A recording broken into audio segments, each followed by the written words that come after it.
Welcome to another edition of Fight News Now. I'm John Pollock. Over the next hour, we are going to be chatting UFC 196 extensively with a look at the main event involving Nate Diaz and featherweight champion Conor McGregor, who comes up to 170 pounds for Saturday night's card. You will hear from both of those individuals, as well as highlights from their press conference, which went down on Thursday evening. Plus, we'll also take a look at other fights happening on the main card of 196. Dada 5000 is out of the hospital after close to 2 weeks since his fight with Kimbo Slice, and it's a big look of the weekend ahead. It's all coming up on today's edition of Fight News Now.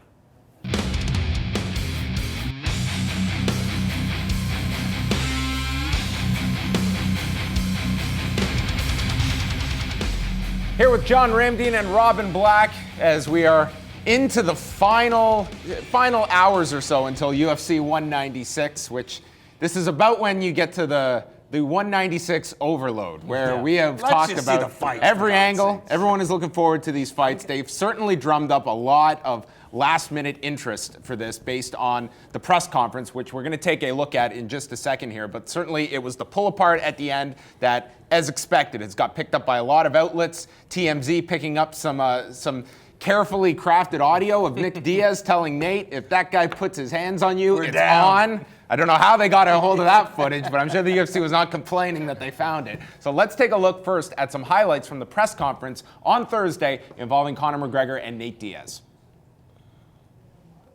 Nate was crying about the weight. He wanted 160 and he wanted 165. I said, relax, Nate, eat that extra meal and go 170.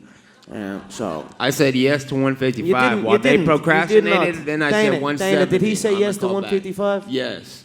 Did what? Did he say yes to 155? Well, there you go. That's it. There you go. He's like a scared little boy, trying to pass the spotlight off, trying to pass the spotlight onto Nick, trying to pass the spotlight onto Hickson and his son. Even that little skinny twerp. Even that little skinny twerp that he does the open workout. He even tried to plug him at the last press conference. And he'll beat your ass too. Exactly. He's trying to pass the limelight. That's what a man does when he's scared. He tries to. He shies away and tries to pass it on. So that's what you're seeing with Nate. But he's talked a lot previous, said he was going to do this and going to do that. Now we're up here, we're doing this, and he is saying absolutely nothing. He's sitting in a little shell. So let's see what he's got. I'm going to go in and play with him. There are many, many shots. The Mealua, the 360 roundhouse, the soft body on him. He has a soft, flabby body like he was a fat guy. You got it all figured out, but who do you train with? He's a soft. You have no training doesn't partners. Matter. You have no again, you're trying no to pass the limelight. No grappling. I train with this guy. Look at him. Go video him. Get that camera away from me. You got tapped out That's by a two sign of a man who's guineas scared for his life. of. Man up and be yourself. Right. You're like a gazelle. You're a little bunched up together, hoping that no you get spared. Partners. But I'm a lion. At? You knocked out midgets. I'm a lion in there, and I'm gonna eat you alive. Your little gazelle friends are gonna be staring through the cage, looking at you, getting your carcass getting eaten alive, and they can do nothing. All they do is say, no "We're never gonna cross this river again." Don't talk about money. You're broke. I could easily switch you up now and go put you back on that 20 and 20 if you want. But all I want is a thank you, or even a little dance. You're welcome. Even a little dance. Dance for me, Nate. Dance for me. And don't look me in the eye when you dance.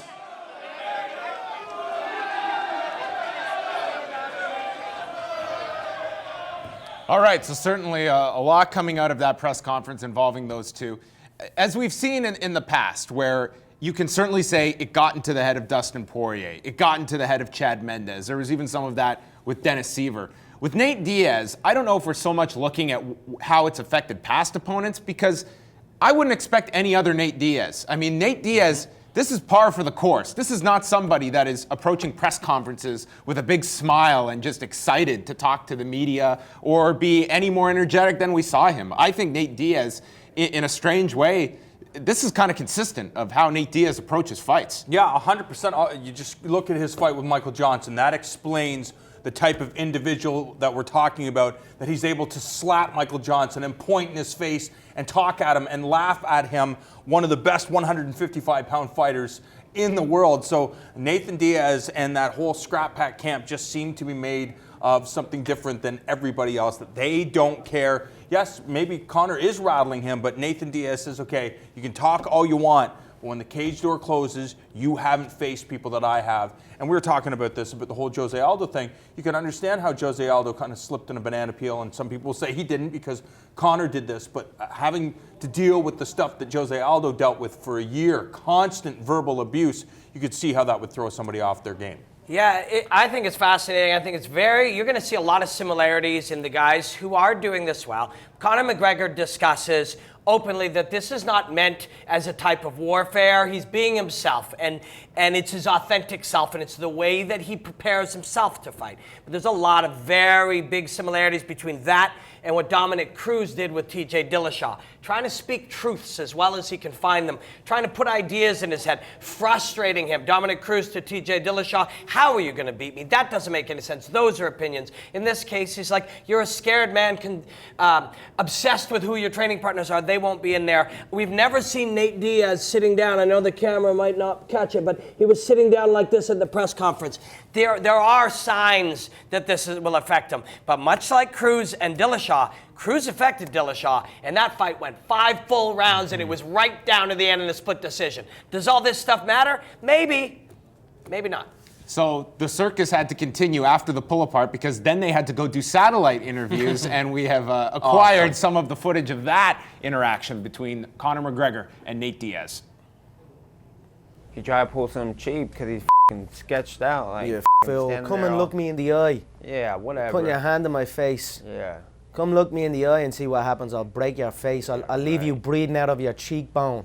Yeah, he's riding with a bunch of bitches. He's gonna have a little shit. I was riding on my own, yeah? You had your little twerps on the end of the stage. Whatever. That's why you pulled a chin to your hand slap. I'm not f***ing with you. Hand slap, I smacked your hand quicker than you could blink. Yeah, whatever. Who's them Dude, two you little ain't got no twerps at training the end of the partners. stage? You got Who them no- two little twerps at the end of the stage? I've never seen them. Yeah, They're- They look like straw weights. Your whole team. They look like you and straw your whole weights. team wouldn't make it in my Misha gym and Holly would for a slap the head off day. your team. Not one day in my gym. You guys wouldn't make it. All white belts. I wouldn't take Your a whole shit in your gym. Yeah, you're lucky to get choked out with your stupid ass f***ing retard suit, mother. Yeah, we'll see. Deal it then. Deal it then. My socks were worth more than your whole suit you had on, you little bum. You broke bitch. I could buy and sell you 100 times over. I could buy and sell you 100 times over. Take a coffee break, Nate. And by coffee break, I mean bring me my coffee.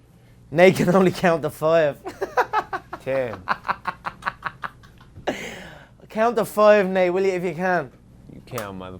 Hurry up with that I coffee. ain't counting. How about And that? hurry up with that coffee. The only approach I changed is I dug the grave a little bit wider, a little bit longer for Nate's skinny, fat, long body. You're just praying you can survive. Look at my line. I can hear it in your voice. I can hear it in your words. You're just hoping to survive in there. You over here That's acting. it. If you get out a Stage second, dad. if you get out a first round, you're happy. Staged rich You're happy. Kid. You're You're gonna a staged you're rich gonna, you're gonna kid. look for the Rich your exit, people and I'm gonna shouldn't give it to you. fight. Rich kids shouldn't fight ever. Real people fight. Real Phil, fighters fight, not Oh, kids. I'll gut you like a fish, you tick. You were born rich. You don't know me. You don't know where the I came from. You little twerp.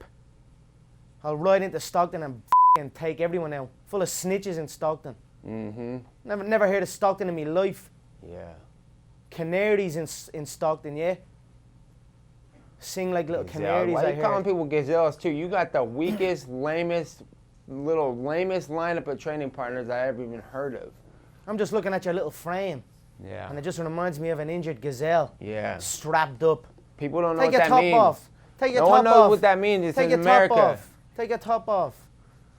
You little fat, skinny bitch. Yeah, right. No one knows what gazelle is anyway. It's America, motherfucker. Get it right. Wow. I know what a gazelle is. They wobble like means this and they Reebok. get brought down by lions.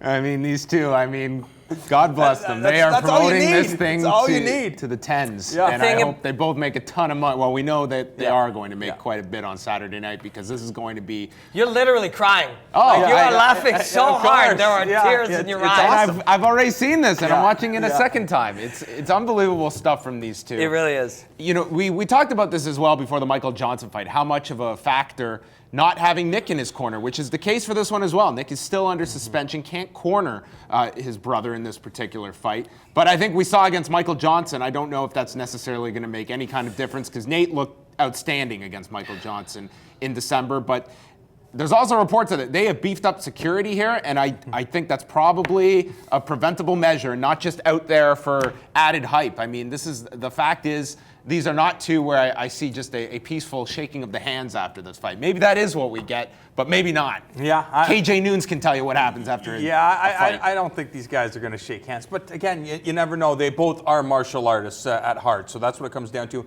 And you have to look at, it's very strange because Conor McGregor, the first people that he always credits is his team. He talks about John Kavanagh and all of the guys that have helped him get to where he is. Well, Nathan Diaz has kind of done the same thing. He said, I wouldn't be where I am fighting in this main event if I didn't have Jake Shields, if I didn't have Gilbert Melendez, if I didn't have my brother Nick to push me to get to the point where I am. So it's very strange that these guys are having this argument. Yeah, because you've dealt with this before. I mean, you've had the chance to train with UFC caliber fighters on your way through your journey. You got to look at what the story is and what is going on behind it. And I have a little crew of people myself, my crew that I like to hang out with. David Mullins, sports psychology consultant. We do a podcast, the Psychology of Combat Sports here on Fight Network. Dr. David Klonsky out at the University of British Columbia, who's a PhD and a professor of psychology, and Tracy Trudeau in Edmonton. That's my crew. These are my psychology people. We are obsessed with the psychology of combat sports. And what's going on right now is Nate Diaz, and I've consulted with them going into this, you can get an idea, you can have a self-image based on the way that you're treated by the people around you, and he is very much the little brother in this crew. He's very much Nick's little brother. He's very much Jake's little brother. And he's looking to them for support. He's looking to them to say, hey, how's your crew? My crew is good. That's great. That's a wonderful thing to draw strength from, but there's no crew in the cage. It's just you and another man. All right, we're out of time, but we did want to give everyone an update. Dada 5000 out of the hospital, and the UFC will be coming to Ottawa on Saturday, June the 18th. We are back on Saturday night with our live preview show happening at 7 p.m. Eastern Time. It's headlined by, of course,